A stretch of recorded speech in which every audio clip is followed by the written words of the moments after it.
Download your data on TikTok app. Hi guys, in this video I will show you how to download your data on TikTok app easy and quick. So first thing, go to your TikTok and go to your profile.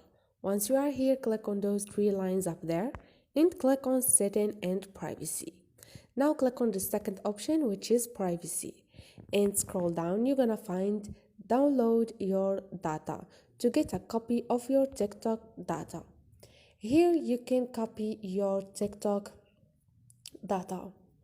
Just click on select file format, for example this or this one, easy to read text file. Just click on txt and click on request data, and you have download data here. You can download your data from here, easy and quick. So this is it guys, hope this video was helpful to you. If you liked the video, don't forget to subscribe and like.